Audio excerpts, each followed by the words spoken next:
Back to IFOS09E show, and now we're moving on to a little portion where we ask Ting about her, I guess, language journey. And philosophy around learning, maybe? Language? Are you sure?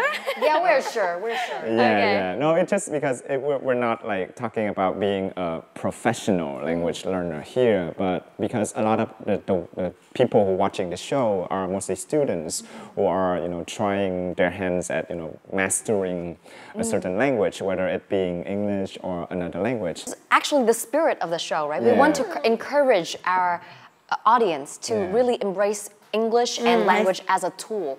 It's not something you have to master 100%. It's something that you can use to reach elsewhere, right? Yeah. What were you going through, and like how did you, manage to actually do that, to go on stage and to speak to a wide audience, so many people, so many faces looking at you, feeling like they're judging you.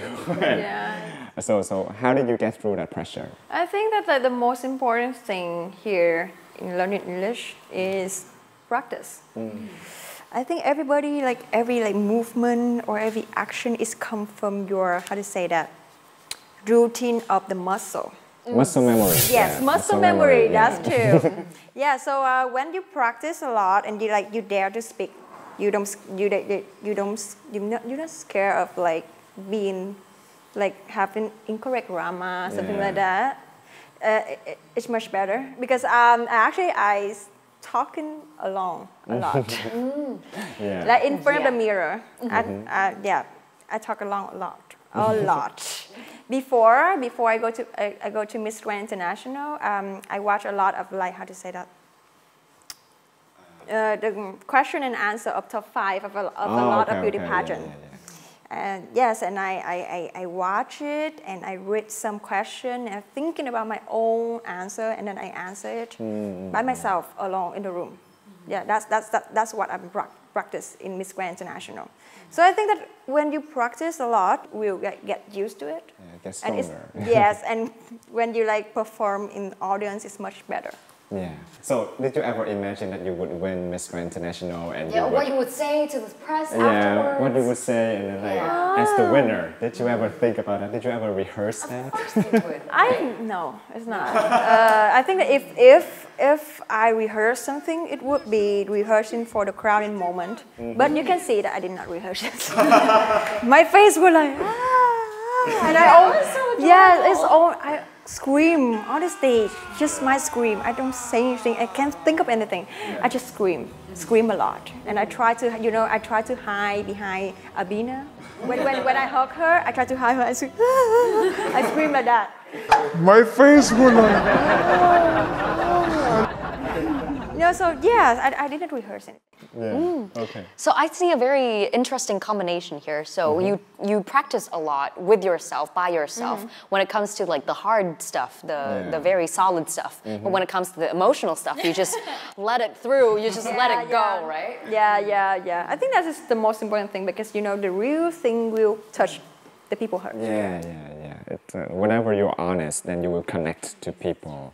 Okay, so another weird question, is there a difference with learning English and learning Thai, for example, for you, When it comes to practicing, right? Yeah, when it comes to practicing, is one more difficult than the other, or is it the same thing, or how did you approach learning those two different languages? I think that Thai, for writing, I give up. Exactly. For writing, I give up. For reading, I give up too. Yes, it's actually, I joined the online lesson with the teacher, so he would teach me 4 skills already. But when I learned, I think the lesson 8 or lesson 9, I was like, I think that I will give up on the writing, please, because it's so hard. But for the speaking, because I saw some similarity between Thai and Vietnamese. Oh. Yes, Vietnamese, you will combine the word together, right? Thai too, it's like that. You don't have the tense. Oh. It like English. Oh, I did not know that. You say Vietnamese, past tense, you just put the word đã between the verb. Yeah, past tense. Thai like that. Oh, okay. Yes. So there is a similarity in constructing. Yeah, so that sentences. I'm easier to just learn the word by heart. And then you can speak a lot of sentences by just learning the word in Thai. That's like that. That's very interesting. Like I see that you have formulated a method for yourself in practicing and learning Thai too. And I think this is very important because every guest that we have here, they have a very individual journey in English.